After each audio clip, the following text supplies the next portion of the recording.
Hello students, today's topic are Fortran constant and variables by Shweta Mehra.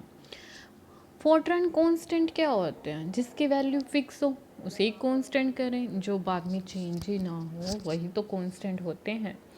The constant refer to the fixed value that the program cannot alter during the execution. जब हम fix value देते हैं, constant देते हैं, तो execution करते वक्त programme उसे चेंज नहीं कर सकता, ऑल्टर नहीं कर सकता. वो क्या होते हैं? कांस्टेंट होते हैं. ये क्या है? बेसिक डाटा टाइप्स होते हैं, जैसे इंटीजर हो गया, ठीक है, फ्लोटिंग कांस्टेंट होते हैं, करैक्टर होते हैं. ये सब क्या है? कांस्टेंट है. एग्जांपल दे रखे हैं इसमें, जैसे 1234 है, मतलब 1234, 3.451, ये सब क्या है? कांस्टेंट है. ठीक है. ट्रू हो गया, ट्रू भी तो कांस्टेंट ही होता है. फॉल्स कांस्टेंट है. ठीक है. ट्रू कैसे? मतलब उसकी वैल्यू ट्रू ही रहेगी कि कोई चीज़ हम कंडीशन लगा रहे हैं तो उसकी ट्रू है, तो मतलब कांस्टेंट, आप उसे गलत नहीं ठहरा सकते. जो चीज़ ट्रू है तो वो ट्रू ही रहेगी, आप उसे गलत नहीं ठहरा सकते. तो ये सब किस में आता है? कांस्टेंट में. फिर आता है वेरिएबल. वेरिएबल मीन्स जो चेंज होता है रही values. A Fortran variable can be considered as a box that is capable of holding a single value of certain type. कोई एक, हम जब किसी की वैल्यू असाइन करते हैं तो वो क्या है? एक डाटा स्टोर की तरह वो रिप्रेजेंट करेगा. किसको रिप्रेजेंट करेगा? कोई कांस्टेंट वैल्यू को, जो वैल्यू ना चेंज, वैल्यू चेंज हो जाए during the execution of program. ठीक है. नेम भी हो सकते हैं, कॉम्प्लेक्स वेरिएबल भी हो सकते हैं. जैसे फॉर एग्जांपल है एक्स की वैल्यू, एक्स क्या है? वेरिएबल है, और 5 क्या है? कांस्टेंट है. ठीक है. हम इसे चेंज भी कर सकते हैं बाद में एक्स की वैल्यू को. नेम शिवा है, लेकिन नेम किसी और का भी तो हो सकता है. तो ये सब क्या कहते हैं? इसे वेरिएबल कहते हैं. कांस्टेंट टाइप, कौन कौन से कांस्टेंट टाइप होते हैं? Numeric constant, non numeric constant. Numeric constant में क्या क्या आता है? इंटीजर, कॉम्प्लेक्स, रियल, फ्लोटिंग, ये 3 होते हैं न्यूमरिक कांस्टेंट. इंटीजर, कॉम्प्लेक्स या रियल बोलते हैं हम उनको. नॉन न्यूमरिक में आते हैं कैरेक्टर आएंगे, लॉजिक आएंगे जिसमें आप कंडीशंस वगैरह फिल करेंगे. आगे फ्लोटिंग के 2 टाइप्स होते हैं, फ्रैक्शनल फॉर्म में होती है और एक्सपोनेंट फॉर्म में होती है. Okay. Integer constant, the value must be in the integer. ठीक है, इंटीजर में होनी चाहिए. ये रेंज दे रखी है. जो कंपाइल करते हैं, जो प्रमोट करते हैं इंटीजर को, 64 बिट में, लेकिन जो टिपिकल रेंज होती है वो 32 बिट होती है. ठीक है.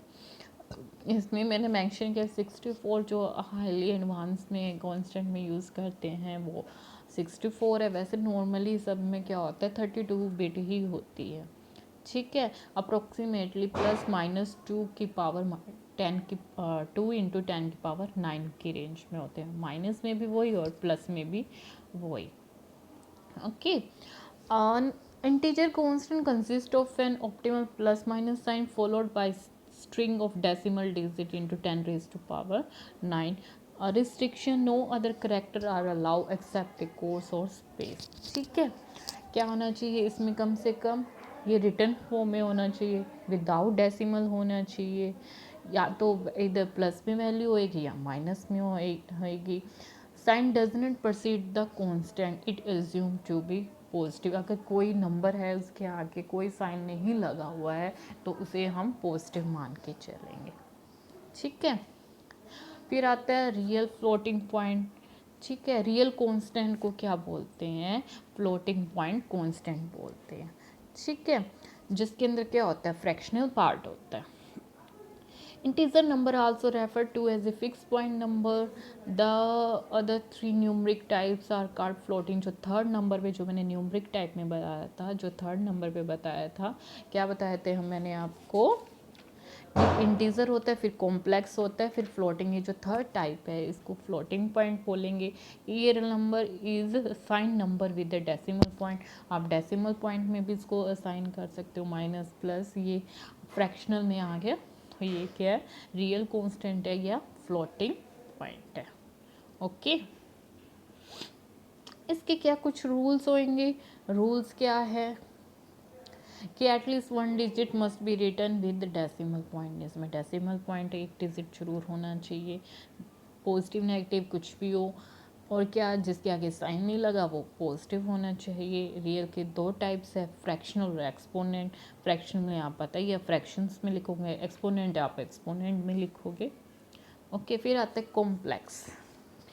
कॉम्प्लेक्स कांस्टेंट कौन से होते हैं, जो has the form of 2 real और इंटीजर है, जो रियल और इंटीजर से मिलकर बना है वो क्या कहलाएगा, कांस्टेंट कहलाएगा। लेकिन सेपरेटेड बाय क्या होंगे, कॉमास में होंगे या पैरेंथेसिस में होंगे। The first number is the real component, जो फर्स्ट होएगा वो रियल कंपोनेंट होएगा, या अदर क्या होएगा, इमेजिनरी कंपोनेंट भी हो सकता है। नीचे सम एग्जांपल दे रखे हैं, जैसे पैरेंथेसिस में दे रखे 3.4 कॉमा से सेपरेट करके -5.64 भी है, तो ये क्या होगी, कॉम्प्लेक्स कांस्टेंट है। 0,0 ये भी क्या है, कॉम्प्लेक्स कांस्टेंट है। एक्सपोनेंशियल फॉर्म में भी लिखी हुई है, जो हमारा नेक्स्ट एग्जांपल है। फिर करेक्टर कांस्टेंट, सॉरी उसका रियल कांस्टेंट एक्सपोनेंट के रूल्स क्या हैं कि जो mantissa must have least 1 digit and decimal point भी होने चाहिए, ठीक है। और एक्सपोनेंशियल में ई आना चाहिए, ठीक है। एक्सपोनेंट के लिए हम ई से साइन करेंगे, ठीक है। उसमें कम से कम 1 डिजिट होना चाहिए, ठीक है। और ऑप्टिनल होना चाहिए उसका एक्सपोनेंट का साइन। ओके, फिर आता है करेक्टर कांस्टेंट। करेक्टर कांस्टेंट में ये आपके करेक्टर हैं, ये इसको आप चेंज नहीं कर सकते, आपके ये फिक्स ही रहेंगे। ओके, ये नॉन न्यूमरिक कांस्टेंट है, नॉन न्यूमरिक कांस्टेंट में आता है एक करेक्टर कांस्टेंट इस सीक्वेंस ऑफ अलाउ सिंबल, ये सिंबल को अलाउ करता है, इनक्लोज सिंगल कोट, ये आपके आगे सब एग्जाम्पल है, ठीक है। और फिर आता है हमारे पास लॉजिक कांस्टेंट।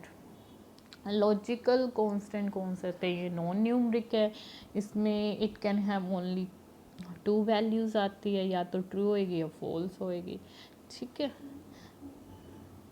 ट्रू के लिए हम टी भी लगा सकते हैं, फॉल्स के लिए एफ भी लगा सकते हैं। फिर आता है वेरिएबल, इम्प्लिसिट टाइपिंग, और इसके 2 टाइपिंग है, एक्सप्लिसिट टाइपिंग आता है। इम्प्लिसिट टाइपिंग में क्या होता है, it means variable is automatic assign data. इसमें क्या था, जो वेरिएबल है उसमें ऑटोमेटिक डाटा क्या कर लेता है, असाइन कर लेता है based on the first letter, ठीक है। आपने कुछ असाइन कर रखे है इसमें वेरिएबल, उसके अकॉर्डिंग वो वेरिएबल खुद ही असाइन कर लेगा। Specific type emphasise all user define names that begin with any letter, either single letter or a range of letter appearing in the specification। हम कुछ स्पेसिफिकेशन देंगे कि हम क्या ले रहे हैं। इसमें एग्जांपल दे रखा है, जैसे IJKLMN है, अगर कोई हमने लिखा है कि IJKLMN है, इसका मतलब कि वेरिएबल कोई नेम्स है, तो वो किस टाइप का है, इंटीजर है। अगर हम आई से लेकर एन तक करते हैं, कुछ भी करते हैं, तो वेरिएबल को लगेगा कि वो इंटीजर हमें चाहिए, ठीक है। अगर हमें ए से एच और ओ से जेड पे हम कोई वेरिएबल स्टार्ट करते हैं, तो वो डिफ़ॉल्ट टाइप क्या हो जाएगा, रियल हो जाएगा। अगर हम आई से एन तक करते हैं तो वेरिएबल बाय डिफ़ॉल्ट टाइप क्या हो जाएगा, इंटीजर। और ए टू एच और ओ टू जेड क्या हो जाएगी, रियल हो जाएगी। वो डाटा खुद ही असाइन कर लेगा, किससे, फर्स्ट लेटर से। अगर हमने के असाइन किया तो वो इंटीजर है, अगर हमने जेड असाइन किया है तो वो क्या बनेगा, रियल बनेगा। एक्सप्लिसिट क्या होता है, those rule are not applicable to correct, जो करेक्टर है, कॉम्प्लेक्स है, लॉजिकल वेरिएबल, जो उन पे रूल नहीं अप्लाई करते, तो वो हम इसमें करेंगे। जो 2 टाइप के हैं वेरिएबल, इसमें हम पढ़ेंगे टाइप स्टेटमेंट और इम्प्लिसिट। इसमें आपको पता चल जाएगा कि किस टाइप के। टाइप में क्या आएगा, specify the data of item of the list, optionally specify array dimension, initialise with value. अब इसमें करेक्टर वगैरह तो कुछ नहीं, हमने इसमें क्या किया कि एरे बनाए, डायमेंशंस बनाए हैं, ठीक है। इनिशियलाइज विद वैल्यू, हमने इसमें कुछ वैल्यू इनिशियलाइज करी है. They are more detail about the list in the section of data statement. This can be perceived by either automatic or static. तो मतलब ये क्या हो गया, एक तरह का हमारे पास लिस्ट होगी टाइप स्टेटमेंट, जिसमें किस चीज़ की लिस्ट है, जिसमें वेरिएबल की लिस्ट है. हम एक डाटा बन गया या फिर वो एक एरे बन गया. ठीक है, हमने उसके अंदर डिक्लेयर कर दिया कि हमें क्या क्या चाहिए, इनिशलाइज कर दिया, तो ये सारा क्या आ गया, डाटा बन गया हमारा. ठीक है, तो ये किस में आता है, टाइप स्टेटमेंट में. इम्प्लिसिट स्टेटमेंट में क्या आता है कि हमने इसमें डिफ़ॉल्ट ऑफ रूल कर दिया, हमने कुछ कर दिया कि वेरिएबल है जस्ट टाइप बेस्ड है, हमने उसमें कुछ टाइप करना है कि by first letter, that is implicit. And implicit statement specify a type, हमने कुछ स्पेसिफाई कर दिया, कोई टाइप है, उसका साइज क्या है. For all user define name that begin with any letter, जो हमने कोई भी एक लेटर से वो स्टार्ट होता है यूज़र डिफाइंड नेम. इधर ए सिंगल लेटर और इन ए रेंज ऑफ लेटर, एक सिंगल भी लेटर हो सकता है और कोई रेंज भी हो सकती है. अपेयरिंग इन द स्पेसिफिकेशन, हम किसको कैसे स्पेसिफाई कर रहे हैं, कौन सी टाइप, जो हम टाइप के अंदर लिखेंगे उसके अंदर. Okay. An implicit statement does not change the type of intrinsic function. ठीक है, ये उसका टाइप नहीं है. A program unit can contain more than one implicit statement. Okay, ये एग्जांपल दे रखे हैं, ऊपर एक्सप्लिसिट का है, नीचे इम्प्लिसिट का. हमने देखो वो एक डाटा डिक्लेयर करके इंटीजर सम वार है डिक्लेयर करके रखा है कि सम दे रखे हैं तो हमें ये करेंगे, थीटा दे रखा है तो हम ये, इंटीजर वेरिएबल है, ये सब हमने क्या कर रखे हैं, डिक्लेयर कर रखे हैं, उसको स्पेसिफाई किया हुआ है. इम्प्लिसिट में हमने क्या कर रखा है, इंटीजर है, हमने ए से ई तक किया, ये हमने स्पेसिफाई किया, हमने टाइप किया. रियल L2P है, करेक्टर AZ है. और हम क्या कर सकते हैं, सिंटेक्स मतलब रूल के कोड इम्प्लिसिट लिखेंगे, लेस देन का साइन लगाएंगे, फिर टाइप लिखेंगे और ग्रेटर देन का साइन लगाएंगे, तो ये क्या बनेगा, हमने उसके अंदर कौन सी टाइप है, कौन सी स्ट्रिंग लिखनी है, ये हम पे डिपेंड करता है. ओके.